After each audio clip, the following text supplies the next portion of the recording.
Happy Friday, everyone. Welcome to Live Weekend Nutrition Habit. I'm Brian BeCraft, registered dietitian. For those of you who are new viewers, we welcome you here on Facebook Live. You can also see us on YouTube Live.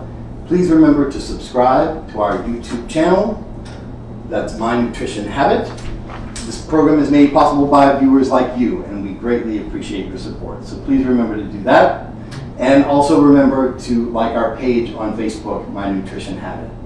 And you can now also visit my website, mynutritionhabit.com, where you'll find all of this week's recipes. You'll also find a video library of all of our shows up to so far. And you'll find my weekly blog, My Nutrition Habit. And each week I provide you a weekly nutrition habit that's hopefully helpful to you in pursuing your diet and nutrition goals. So tonight, we've got a great show for you. I am going to be making two recipes, as I always do. This week, I'm focusing on a salad, and this recipe is near and dear to my heart. I've been making this for a good 25 years. It's a layered salad, and what I like about layered salads is that you're able to create something that's visually very appealing. I love taking this to other people's houses because it's very impressive, or serving it when other people come over at my own home. Everyone asks me for this recipe after they've tasted it. It has, not only is it completely nutritious, but it has a mixture of textures. So there's soft, there's crunchy, there's salty, there's a little bit of sweet, there's savory. Something to for everyone's palate, and combining that visual texture with those different flavor textures is something that makes something healthy eating very appealing to eat. And we'll be finishing that off with a recipe submitted by my #1 fan and favorite viewer, my mother. She sent me a recipe. Hi, Mom! She sent me a recipe for watermelon sorbet that's very easy to make, and it's about 2 ingredients. So with that, I will start by starting with Orzo salad. The big component and what most of the ingredients are in this recipe are the ingredients for the dressing. And the dressing is important because this is where there's a lot of nutrition and micronutrients that you get in this. And it also provides a good deal of flavor because there's so many different ingredients in it. But they're not too hard to prepare. I'm going to start with about 3/4 cup of avocado oil. I'm just going to put this in my fancy schmancy dressing mixer. And then I have a 1/2 cup of rice vinegar. You could use any other vinegar as well. You could use rice wine vinegar. You could use champagne vinegar. Any other, I wouldn't probably use apple cider though, but any of the rice vinegars should work. I'm going to take a tablespoon of minced ginger, right off the ginger root. Put that in there. I'm going to take a teaspoon of soy sauce.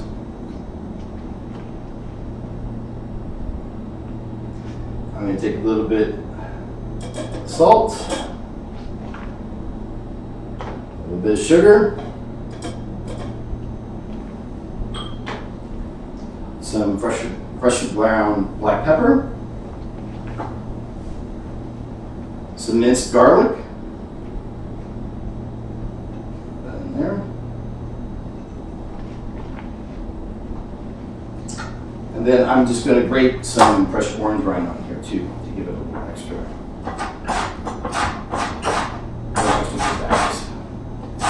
And you just kind of go around the orange lightly. You don't want to grate it down too far. All the nutrients in the orange are in the outer part of the peel. So once you get past that first layer, you're not really getting that much nutritional benefit. You just kind of go right to the pulp. And of course, you can save this for juice or whatever you like. A little orange rind in there. Okay. So, and I'm going to put a little bit of soy sauce in here. You can also use coconut aminos if you like. The advantage to using coconut aminos is that the coconut aminos have far less sodium in them. They taste very similar. The coconut aminos are not necessarily what you would think of coconut. They almost have the same color and flavors. So I'm going to put that in there. I'm going to use a little bit of crushed red pepper as well to give it a little kick. All right. So all that. Give it a good time here.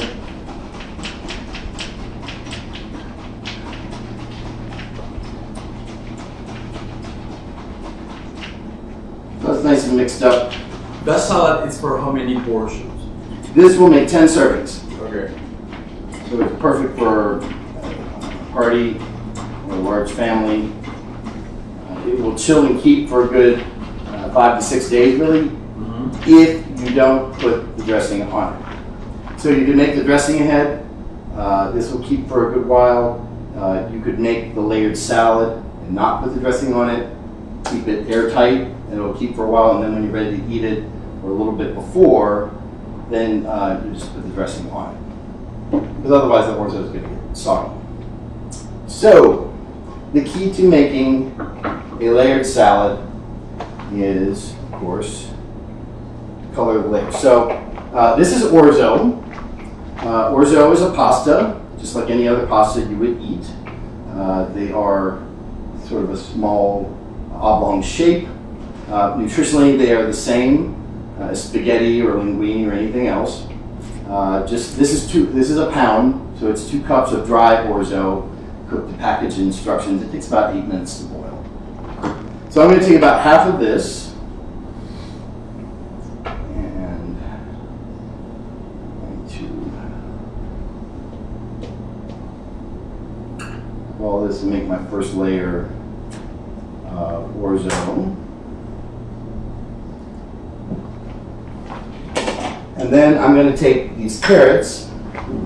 You could grate them if you wanted to. You can cut them any way you like. But making them this matchstick size color and shape will give you a little better dimension in making the appearance of it look good. So, I'm going to get this out of the way here so you can see how this is going. Okay, we have some reviews. Who's joining us? Alfred Bobet. Hi, Alfred. It's looking great, guys. Where will you find that coconut amino? You can find it at Whole Foods. You will probably find it at stores like Publix. So your local high-end grocer will have it. Okay. Most certainly. Definitely at Whole Foods. Consuelo Silva Weinstein say hello, Brian. Hi, Consuelo. Thank you for joining us. Jennifer Lee, hello, Brian. Hi, Jennifer. What aisle would you find that coconut amino in? You'll find it in the same sort of spot where the soy sauce would be. Okay. Yep.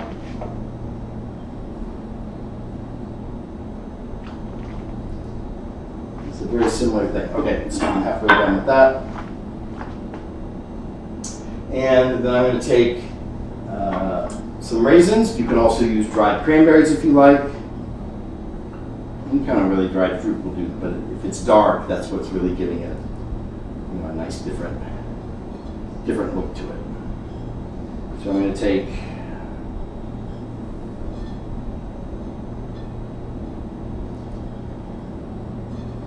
this is adding a good portion of the calories. Mm-hmm. It's okay because there's lots of nutrients in raisins. They're very high in potassium. Good for your heart, your blood pressure. That look pretty. Yeah. Nikki Watson can say hi from Mom and Steve. Hello, Mom. Hello, Steve. Erica McLean Simmons said, love the overhead camera view. Yeah, we too. Yeah, the only thing I had to show you, we have a new standard camera setup, a 3-camera setup, so there's no more of the camera moving all around and shaking everywhere. So hopefully you'll be able to see me do things from all angles. And thank you to my producer Coco for making all of that happen. And then I have some sunflower seeds that I toasted lightly at like a 275 oven for about 15 minutes. It just gives it a deeper, nuttier flavor. So I'm going to put about half of those on here. So, sesame seeds are high in protein. Okay, halfway there. It's looking pretty good. Now we're going to go for the other half of the orzo. And I'm going to try to keep this layer of orzo just on the inside so that you can see the other layers a little bit better.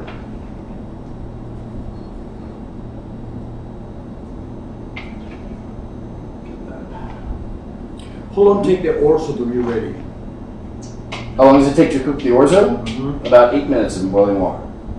Then when you do drain it, you'll want to rinse it. Unlike usually if you were making spaghetti, you would just leave it like that. But you want to drain it and then add a little bit of sesame oil to it and then drain it again. And then we'll start the second part of the layering. So I'm going to put some more carrots in here, like so.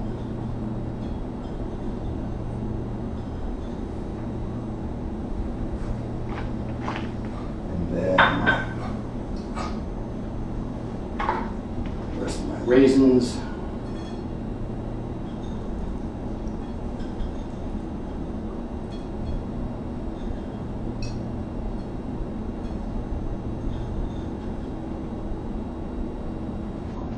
And then the rest of the toasted sunflower seeds.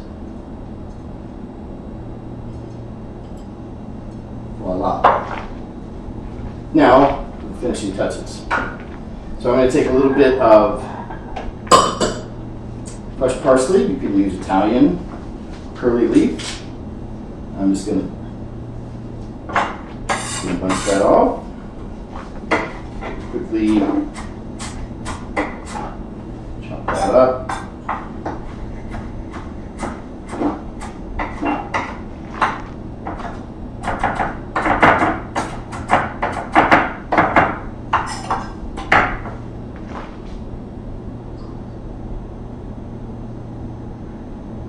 Parsley is good for your breath, helps kill bacteria in your mouth, high in vitamin K. And I'm going to put a little bit of chopped scallions on here as well. Just to give it a little extra flavor on that. And there you have a very nice layered salad. So I have this dressing. If you put the whole amount on there, Show me the salad again, please. you want to see the salad? Yeah. Oh, it's so cool. Yeah, beautiful. So, okay, just for be clear, I have questions here. Alfred asked, so just to be clear, you use sunflower seeds or sesame seeds? Sunflower. Sunflowers. Another question, if I keep that things like that, I need to cover it, and how long will it take in the refrigerator? How long will it keep? Mm-hmm. About 5 days.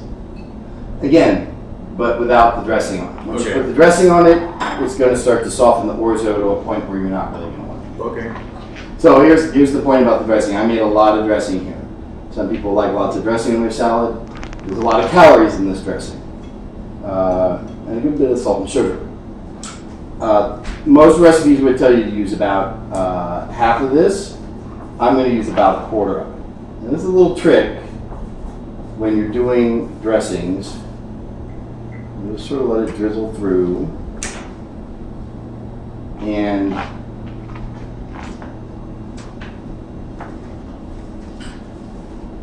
That looks so good. you let it just soak through. I'm going to leave it at that.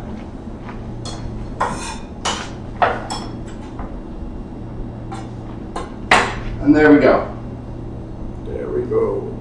Beautiful. It tastes amazing. Again, so you have the softness of that pasta, you have the crunch and a little bit of sweetness of the carrot. You have a definite concentrated sweetness in the raisins. You've got parsley that's going to kind of clean your palate at the end. You've got a rich sesame dressing with all kinds of flavors of soy, ginger, pepper, salt, sugar, and then sunflower seeds that give it a nutty, crunchy texture as well. So this makes a great dish. You could portion it out and keep it in separate containers throughout the week and just eat on that for a good while. So that's the layered orzo salad. And as always, while I get ready to prepare our dessert, what nutrition questions do you have for me? Everybody loved the cameras. That's how the question that I It get. doesn't look like we're having an earthquake now, right? But that's good. But that salad looked amazing. I love having those as well. So we need to mention to the people too that if they have some kind of recipes that they want to share with us, that they can send them to you, right? Absolutely. You can send them to Brian at mynutritionhabit.com, just like my mom did, and her recipe is going to knock you out here in a minute. Mom always has something good whenever I come home, or whenever she comes to my home. You have a question? We have an audience member, by the way. My friend James from Oklahoma is here visiting, so we're happy to have him in the audience. Hi, Brian. What's your question, Jim? So, this salad, would it be a meal in and of itself, or what would you pair it with as a main dish? So, yes, that's a good question. So, that salad has about 600 calories with the dressing per serving. So, you're getting close to that to be a complete meal. It doesn't have a lot of protein in it, though. If you wanted to add something, you could add about 3 ounces of chicken, which would give you Protein. A good 20 grams of protein and not add too many more calories. If you're a vegetarian, you could add a little tofu, about 2 ounces of tofu, or even maybe a little tempeh that's a little crunchier, and that would provide a whole meal. You wouldn't need anything more than that. Sure. So I wouldn't make this as a side salad necessarily for a whole steak dinner, because even if you're doing a serving size, it's probably gonna be too much. Okay, moving on. Watermelon sorbet, super easy. Just like if any of you were tuned in a few weeks ago, I did a banana ice cream, which was just frozen bananas mixed in a blender. And this is something similar. It's 3 ingredients. So I have about 6 cups of cubed watermelon, which is about the size of one of those seedless watermelons, about this big. I cut it up into little cubes, and I put it in the freezer until they got frozen. And then what I'm going to do is add that to my Ninja. You'll probably need a higher powered blender or a food processor. If you have maybe an older blender, this might get a little rough. I'm only going to put so much in there now for the beginning. And then I have, you're going to use 1.5 cups of sliced bananas. You slice them up on a platter and freeze them. This is what's going to give it that creamy texture.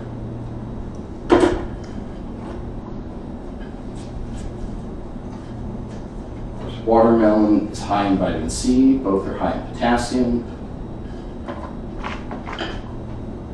Get them off over there.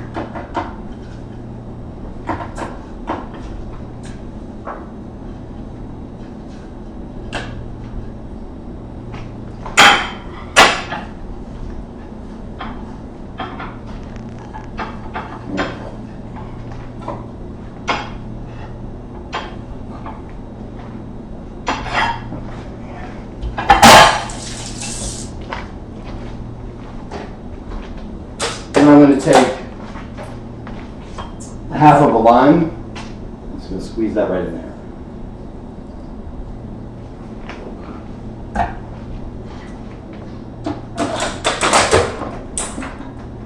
Part of the lime.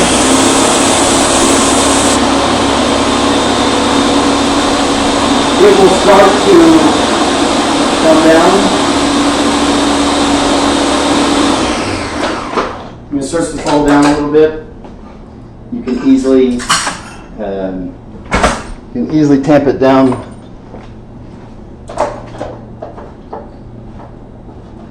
Get it down into the glaze.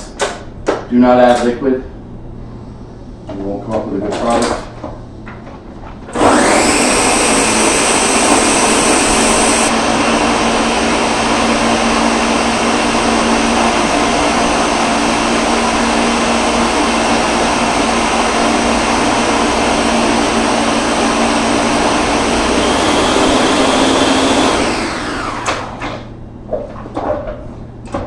So you can do sorbet with any fruit, right?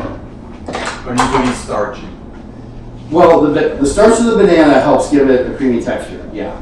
If you try doing this with just a frozen fruit like frozen mangoes or watermelon, you'll get a sorbet, but it will have a much icier texture and it may be hard to, you want something to kind of emulsify it. And the bananas serve that purpose.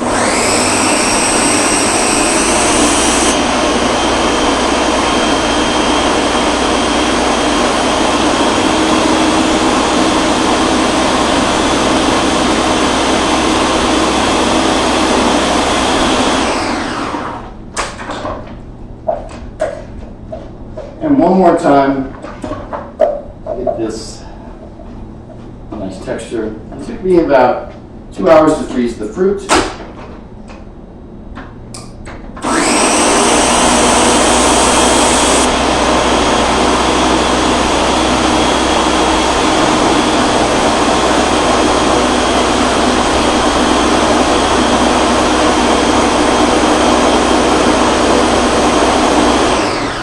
So when it gets to the bottom, the texture of this down here, nice and smooth. You're done. You'll pour it into a container. And then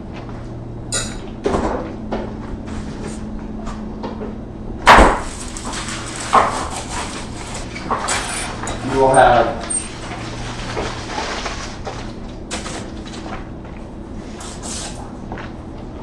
something nice and hard like this. So, Okay, I have a question before you started. You blend that, you put it in the freezer, but you've frozen the fruit before blended, right? right. Here's why. It will give you a much fluffier texture when you freeze it.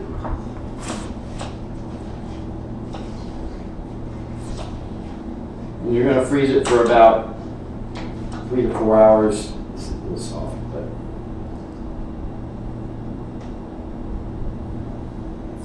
put about half a cup as a serving. This is very low in calorie, no fat, and I'm going to take a little bit of maple syrup. Give it a little glaze on top. And then you have a little, you can top that with mint if you like.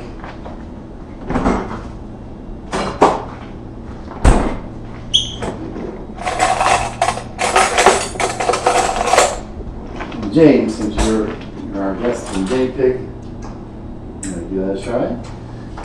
Sure. Watermelon martini. Thank you. You can also add vodka to that. Oh yeah, yeah, please. Oh, that's delicious. Yeah. Okay. So that's the watermelon sorbet. It's so good. Any questions out there for any of the sorbets tonight, or any of the recipes so far? No, Erica Malin said, can we top that with vodka? You're definitely. What? You can top the sorbet with vodka. Of course you can. Of course you can. Watermelon martini. Okay, tonight's wine is from Pond Vineyards in California. They make a lovely Pinot Noir that's priced around $14 or so. Definitely a great everyday drinking wine. It'll go nicely with Orzo Salad and kind of the rich texture. It's not overpowering. And very nice and clean fruit flavor, even if you were serving it with the chicken. This is one of my go-to wines. It's been a go-to wine for mine for a good 15 years. So with that, cheers.